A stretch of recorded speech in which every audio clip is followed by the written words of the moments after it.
were talking earlier in the show about splitting off certain types of Trump coalition folks that aren't the true MAGA believers.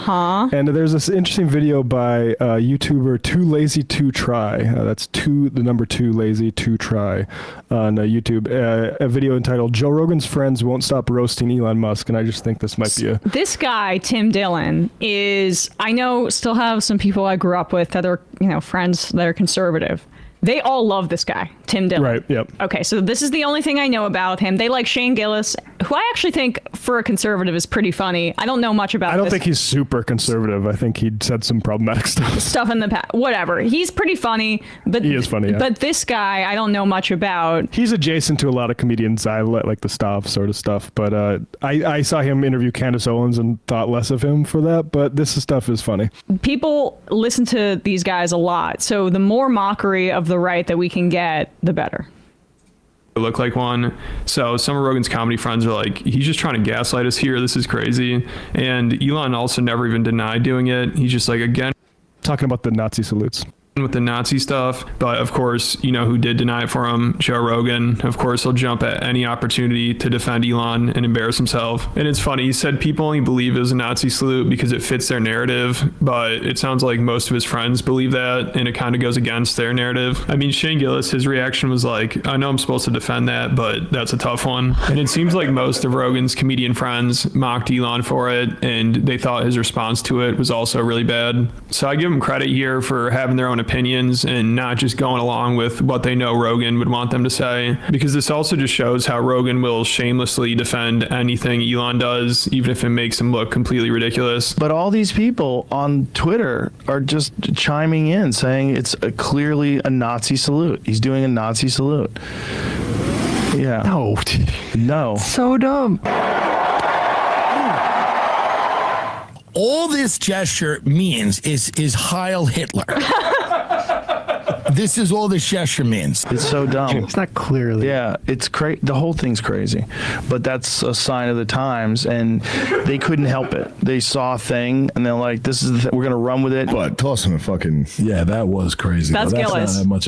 That's not an inauguration. That's political rally. And then being like, "Oh my God, enough with the Nazi stuff, dude." It's like that was wild. That was a close one. Fascism is real, folks. Here it is. My heart goes out to you. Oh, you didn't do it though. You didn't do it. Wait, pause it. You didn't do it. You didn't move your hand. You've got to tilt it a little. It's because everyone knows what it is, or at least resembles, and despite the rise of fascism in America, Nazism is very unpopular. Nazism is the most discredited political ideology of the history of political ideologies, and we've seen a lot of work by neo-Nazis, by far-right fascists, to launder Nazism, like Nazi talking points, Nazi ideological beliefs, and to sort of sync them and synchronize them with like longstanding American ones, and but Nazism as a brand, Nazism as the identifiable symbols of Nazism are not popular. And the moment you get identified as being a Nazi, people think less of you, as they should. That's why it's such hard work to launder that stuff in. And they spend so much time trying to make you think it's just, this is just being conservative, or this is just some other legitimate ideology. Because once people realize that, oh no, he's like a swastika wearing goose stepping Nazi, that's bad. We know that's bad. That's part of the American brand too. We need to do a better job of connecting fascism to Nazism then, right? Because Stephen Miller is a Nazi. He's married to a conservative Jew. But in the 21st century here in the United States, Zionism is a part of the Nazi fascist movement of our country. And you look back when America in the 80s say, we can't give arms to Guatemala because they're doing a genocide. Guess who was routing American arms into Guatemala? It was our friend Israel. And so the point is just we have to do, I think, better jobs of showing that the Nazis were a fascist movement, and also that it has echoes of what this administration is doing. Put what the Gulag in El Salvador side by side with a concentration camp. I mean, you're not going to be able to shake seeing some of the differences. You can also do the same thing for what Israel is doing to Palestinians with our tax dollars as well. So I think that's part of it, is Rogan and those guys are really riding out the distinction without difference between Nazism and fascism, and how do we connect those two to get these guys to be so obviously full of shit? That's what's important. I think they're kind of going to connect it for us. Let's just play a little bit more, because this comedian at Kowtowing, doing this, like if Musk's salute's getting roasted at Kowtowing, it's over for it. Yeah, it's like that was wild. That was a close one. Fascism is real, folks. Here it is. My heart goes out to you. My love goes out to you. I'm sorry, I'm autistic. I'm autistic. I didn't know what this is. My heart goes out to you.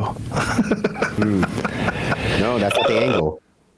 To turn it parallel to the ground. Turn it a little, not 90 degrees.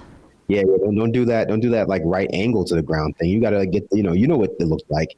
But yeah, Also, Musk didn't say it with a smile on his face, nor did he say anything when he did it. He looked angry as hell doing it. He was like angry as hell doing the salute. Did it twice, repeated for emphasis and clarity, as AOC said so well after what happened. Yeah, right.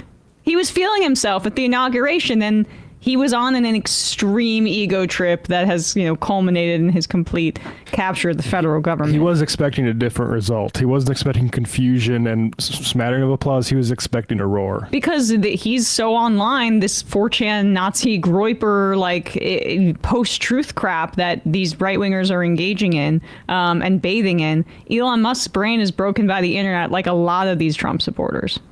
And I think he was surrounded by people who were positive to him before he did that, and he didn't know what to do with himself because he's used to being booed off stage like that time he showed up with Dave Chappelle.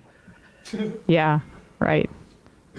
Didn't he have to go into that's the most generous read of it. He went and cried. Yeah, he was crying in his dressing room after they booed him on Dave Chappelle's stand-up special. But who wants to bring out the world's richest man at there? Who wants to see that? That's the thing with Dave Chappelle and Joe Rogan that they don't understand, because they've earned so much money now that they're rich people first and comedians second. They just want to run interference from wealth. Why would you think that people would want you to bring the world's richest man out during a comedy show? What the hell kind of bit is that? Here's someone who has more money than you. Isn't that funny? And then Joe Rogan, to your point, Emma, before about being able to connect Nazism and fascism, that's a larger conversation with the way people understand bigotry in America overall. And the way people understand any kind of bigotry is just not meant to hold people like Elon Musk accountable anymore. It's meant to like excuse his behavior one way or another. And, you know, now it just stretches credulity because he's so vocal about it. Like he's so vocal about how much of a, like, you know, how many sensibilities he shares coincidentally with people of a Nazi persuasion. Bill Maher also went down this road, got rich, and is get off my lawn kids at this point, and like, yeah. And there's so many people that attempt to commodify this, right? Like they'll be on some sort of cutting edge, or they'll be at the zeitgeist of like culture at a certain point. They build a big pile of money, then they lose cultural relevance, and when they try to to come back, they say things that are out of touch and don't make sense, and there's blowback, and then it's about, oh, woe is me, I haven't changed, the rest of the world has. Well, actually, you literally have changed. There were about 3 to 4 zeros added to your bank account since you last were coming up in comedy and working with other writers. Now you're like Dave Chappelle, isolated in, I don't know, his massive farmland, trying to say that there shouldn't be low-income developments in his area, or am I confusing that with another rich guy? I think Steph Curry. I know Steph Curry was doing that in Steph California. Curry's in NB, yeah. Yeah, but he spoke out against like low-income housing in Ohio.